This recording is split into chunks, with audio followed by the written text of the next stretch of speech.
Nepotism सिर्फ एक फिल्मी शब्द नहीं है, ये एक सोच है जो राजनीति और बिजनेस से लेकर क्रिकेट तक हर इंडस्ट्री में जड़ें जमा चुकी है।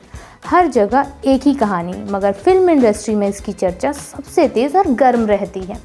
खबरों की हेडलाइन से लेकर हर तीसरी फिल्म डिबेट तक एक ही सवाल, बिना टैलेंट इतनी बड़ी फिल्म, इतनी भारी फीस और फिर डेब्यू एक्टिंग के लिए पहला अवार्ड। आज हम बात करेंगे उसी सवाल की जो हर फिल्म लवर के मन में है। जब टैलेंट नहीं है तो फिर स्टार किड्स को मौका क्यों और कैसे मिल जाता है? चलिए फिर डीप डाइव करते हैं इस चटपटी दुनिया में। हाय, मैं हूं अनु और आप देख रहे हैं बजर बट्टू मास्टर शॉट। बॉलीवुड और नेपोटिज्म, ये दो शब्द ऐसे हैं जैसे एक सिचुएशनशिप में फंसे हुए एक्स। सिचुएशनशिप यानी ना रिश्ता साफ ना ब्रेकअप तय। हर बड़ी फिल्म रिलीज़ के साथ ये मुद्दा गर्म होता है और फिर होता है एक नए स्टार किड्स का लॉन्च। फिर से वही बहस, टैलेंट नहीं है तो मौका कैसे मिल गया? बॉलीवुड मुंबई की चमक दमक वाली फिल्म इंडस्ट्री अपनी शानदार और रंग बिरंगी फिल्मों के लिए दुनिया भर में फेमस है, मगर इस ग्लैमर की चमक के पीछे छुपा है एक बहुत ही पुराना मुद्दा, नेपोटिज्म यानी भाई भतीजावाद। अब ये सिर्फ मुद्दा नहीं, एक मशीनरी बन चुका है जो लगातार नए स्टार किड्स को लॉन्च करता है, चाहे स्क्रीन पर वो फिसलें या संभलें। बॉलीवुड में नेपोटिज्म का मतलब है जिन लोगों के परिवार पहले से ही फिल्म इंडस्ट्री में हैं, उन्हें ज़्यादा मौके दिए जाते हैं। वहीं दूसरी तरफ जो बाहर से आते हैं, जिनमें टैलेंट होता है, उन्हें या तो नज़रअंदाज कर दिया जाता है या फिर खुद को साबित करने का सही मौका नहीं दिया जाता। वहीं ये परिस्थितियाँ एक नेपो किड के लिए काफ़ी अलग होती हैं। सोशल मीडिया से लेकर कई इंटरव्यूज़ में लोगों ने इस विषय पर जमकर बहस की है, मगर आज हम आपका ध्यान नेपोटिज्म से जुड़े प्रोड्यूसर्स की तरफ ले जाएंगे, क्योंकि फिल्म मेकिंग का एक ज़रूरी हिस्सा होता है पैसा, जो प्रोड्यूसर्स मूवी पर लगाते हैं। सवाल यह है कि एक के बाद एक फ्लॉप्स और ट्रोलिंग के बाद भी प्रोड्यूसर्स नेपो किड पर ही पैसा क्यों लगाते हैं? तो चलिए समझते हैं कास्टिंग और प्रोड्यूसर्स के मूवी मार्केट को। पहला कारण है ब्रांड वैल्यू और मार्केटेबिलिटी। इसका मतलब है एक बना बनाया ब्रांड और फिल्मी बाजार में उसकी लोकप्रियता। स्टार किड्स अपने मशहूर माता पिता की लेगेसी के साथ आते हैं, जो उन्हें इंस्टेंट रिकग्नाइजेशन देता है। इनका सरनेम एक ब्रांड की तरह काम करता है जो फैंस, मीडिया और इन्वेस्टर्स का ध्यान खींचता है। इससे प्रोड्यूसर्स के लिए फिल्म को प्रमोट करना आसान हो जाता है और फाइनेंशियल रिस्क भी कम हो जाता है।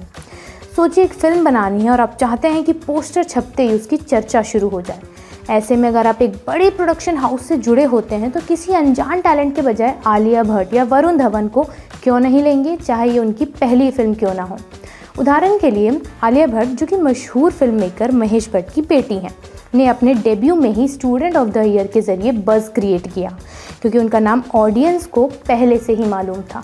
इसी तरह सुहाना खान की द आर्चीज़ में एंट्री से पहले ही शाहरुख खान की वजह से मीडिया और ऑडियंस में एक्साइटमेंट थी। इसका मतलब है जितना स्टार किड को आसान डेब्यू पाकर होता है, उतनी ही सहूलियत प्रोड्यूसर्स को भी उन्हें कास्ट करने से होती है। दूसरा बड़ा कारण है इंडस्ट्री कनेक्शंस और एक्सेस। मतलब बॉलीवुड में स्टार किड्स को अपने पेरेंट्स के नेटवर्क का सीधा फ़ायदा मिलता है, यानी कनेक्शन ही करेंसी है। स्टार किड्स को फिल्म पार्टियों में एक्सपोजर मिलता है, टॉप प्रोड्यूसर, डायरेक्टर्स और कास्टिंग एजेंट्स तक उनकी पहुंच आसान होती है, जो आउटसाइडर के लिए बहुत ही मुश्किल होती है। अब प्यारे अंकल क्यूट किड्स को कैसे कास्ट नहीं करेंगे? अब बात रणवीर कपूर की करें, टैलेंटेड तो वो हैं, लेकिन सावरिया तक का सफ़र उनके सरनेम ने पहले ही तय कर दिया था। आदित्य चोपड़ा और करण जौहर जैसे बड़े प्रोड्यूसर्स अक्सर ऐसे ही स्टार किड्स को चुनते हैं। इनके पास होता है direct access, best script, high profile financiers और अच्छा खासा बजट। और सिर्फ नेटवर्क ही नहीं, ये बच्चे ट्रेनिंग में भी पीछे नहीं रहते।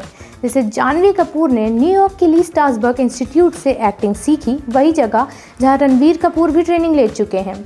अब ज़रा सोचिए, एक आउटसाइडर को जहां एक्टिंग वर्कशॉप की फ़ीस तक जुटानी भारी पड़ती है, वहीं स्टार किड्स पहले से ही परफेक्ट पैकेज हैं, ready to launch.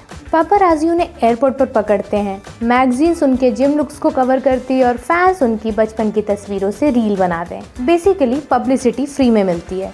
Star kids का परिवार पहले से फेमस होता है। पापाराज़ी, इंटरव्यूज़ और सोशल मीडिया बज़ उनकी विजिबिलिटी को बढ़ाते हैं, जो प्रोड्यूसर्स के लिए बॉक्स ऑफिस या स्ट्रीमिंग सक्सेस का रास्ता खोलता है। स्टार किड्स को बचपन से ही सेट पर जाना, डायरेक्टर से मिलना, एक्टिंग स्कूल, फैशन वीक, सबका एक्सेस रहता है, जो आगे उनके करियर में काफ़ी मददगार साबित होता है। मीडिया को भी रेडीमेड कंटेंट मिल जाता है और इन सब का रिजल्ट होता है ढेर सारी फ्री पब्लिसिटी। प्रोड्यूसर सोचते हैं अगर फिल्म नहीं भी चली तो इंस्टाग्राम कोलैबोरेशन तो हो ही जाएगा। अब आता है फाइनेंशियल बैकिंग। फिल्म बनाना सस्ता काम तो है नहीं। 50 से 100 करोड़ का रिस्क लेने से पहले कोई भी प्रोड्यूसर सेफ खेलना चाहता है। अब अगर कोई स्टार किड अपने ही घर के प्रोडक्शन में डेब्यू कर रहा है तो रिस्क कौन ले रहा है? क्या आप भी ऐसा ही नहीं करेंगे? स्टार किड्स के प्रोजेक्ट्स में अक्सर उनके परिवार के प्रोडक्शन हाउसेज या स्टूडियोज से फंडिंग मिलता है। इससे प्रोड्यूसर्स का फाइनेंशियल बर्डन कम हो जाता है। सुहाना खान की द आर्चीज़ को रेड चिलीज़ ने सपोर्ट किया। अजय देवगन फिल्म्स ने खुद के स्टूडेंट्स को लॉन्च किया। मतलब प्रोड्यूसर सेफ, पैसा सेफ, और अगर फ्लॉप भी हुई तो फैमिली का लॉस। और ये सिर्फ इत्तेफाक नहीं, आउटलुक इंडिया के 2017 नेपोटिज्म इंडेक्स के मुताबिक रेड चिलीज़ और अजय देवगन फिल्म्स टॉप पर हैं स्टार किड्स को लॉन्च करने में। जब कोई स्टार किड लॉन्च होता है तो प्रोड्यूसर्स को ये सुकून होता है कि फिल्म फ्लॉप भी हुई तो पीआर संभाल लेगा। आसान भाषा में ऑडियंस में स्टार किड्स की परफॉर्मेंस को देखने की उत्सुकता होती है। देखे तो सही कैसा एक्ट करता है सुनील शेट्टी का बेटा। यही उत्सुकता प्रोड्यूसर्स को चाहिए, जो इनिशियल व्यूअरशिप की गारंटी होती है। ये ओपनिंग वीकेंड बॉक्स ऑफिस या स्ट्रीमिंग मैट्रिक्स के लिए क्रिटिकल है। इब्राहिम अली खान, जो सैफ अली खान के बेटे हैं, की सरजमी का टीज़र रिलीज़ होते ही सोशल मीडिया पर बज़ क्रिएट हुआ। प्रोड्यूसर करण जौहर, जिन्होंने इस फिल्म को बैक किया है, इसी उत्सुकता का फ़ायदा उठाते हैं। जबकि डेब्यू फिल्म नादानिया के बाद इब्राहिम को खूब ट्रोल किया गया था। लाइव मिनट को दिए एक इंटरव्यू में ट्रेड एक्सपर्ट्स ने कहा था कि स्टार किड्स की फैमिली लेगेसी की वजह से उनकी फिल्म्स ओटीटी प्लेटफॉर्म पर आसानी से सेल हो जाती हैं। अगला है नेपोटिज्म और इंडस्ट्री कल्चर। बॉलीवुड में नेपोटिज्म कल्चर गहरी जड़ें जमा चुका है। कई production houses family run businesses हैं जहां लॉयल्टी और फेमिलियरिटी को मेरिट से ज़्यादा तरजीह दी जाती है। ऋतिक रोशन को कहो ना प्यार में उनके पापा ने लॉन्च किया। फिल्म ब्लॉकबस्टर बनी, लेकिन कहानी सिर्फ स्क्रीन की नहीं थी, ऑफ स्क्रीन सेटअप की भी थी। ये पूरा नेटवर्क है जिससे ऑडियंस को कभी इंट्रोड्यूस नहीं कराया जाता। अब आते हैं कि ऐसे पॉइंट पर जो बाहर से कम दिखता है लेकिन अंदर से खूब काम करता है, वो है परसीव्ड ट्रेनेबिलिटी, यानी सिखाया जा सकता है या नहीं। बॉलीवुड के कई प्रोड्यूसर्स का मानना है कि स्टार किड्स इंडस्ट्री की हवा में पलते बढ़ते हैं, इसलिए उन्हें सेट की भाषा, कैमरे का एंगल और मीडिया की चालें पहले से पता होती हैं। बचपन से जिनका खेलना भी शूटिंग सेट्स पर हुआ हो, उन्हें एक्टिंग के एबीसी में वक्त नहीं लगता। आलिया भट्ट, अनन्या पांडे जैसे कई स्टार किड्स ने अनुपम खेर के इंस्टीट्यूट से लेकर न्यूयॉर्क जाकर इंटरनेशनल एक्टिंग अकेडमीज़ में ट्रेनिंग ली है। मतलब लॉन्च से पहले ही ग्रूमिंग हो चुकी होती है।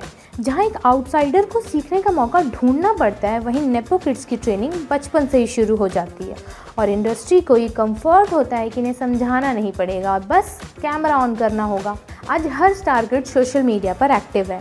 इंस्टाग्राम पर लाखों फॉलोअर्स, यानी डायरेक्ट ऑडियंस कनेक्शन, जो प्रोड्यूसर्स को यंगर ऑडियंस तक पहुंचने में मदद करता है। इंस्टाग्राम पर सुहाना खान या अनन्या पांडे की पोस्ट हर बार वायरल हो जाती है, तो फिल्म रिलीज से पहले एक कैंपेन बन चुकी होती है। लाइव मिनट से डिजिटल मार्केटिंग एक्सपर्ट्स ने कहा था कि स्टार किड्स की अर्ली विजिबिलिटी ब्रांड्स को कम्पिटिटिव एज देती है। अब ऐसा नहीं है कि हर स्टार किड सिर्फ आराम की रज़ाई में पड़ा होता है।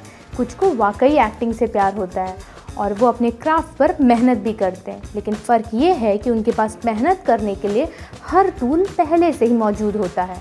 Top acting coach, international workshop और एक्सपोजर की भरमार। वहीं एक आउटसाइडर के लिए ये सब सपने से कम नहीं। जब तक उसकी 2-3 फिल्में बॉक्स ऑफिस पर धमाका ना कर दे, तब तक उसे कोई पूछता तक नहीं। और उधर एक स्टार किड चाहे फ्लॉप हो जाए फिर भी लाइमलाइट में बना रहता है, क्योंकि एक हिट देने वाले आउटसाइडर से ज़्यादा एक फ्लॉप वाले इनसाइडर पर भरोसा किया जाता है। फिलहाल तो सीन वैसा ही है, टैलेंट लाइन में है और सरनेम रेड कारपेट पर, लेकिन उम्मीद पर दुनिया कायम है। और जब तक वो क्लाइमेक्स नहीं आता तब तक फिल्मी रहिए और ऐसे ही इन डेप्थ वीडियोस के लिए लाइक, शेयर और सब्सक्राइब करिए बजर बटू एंटरटेनमेंट।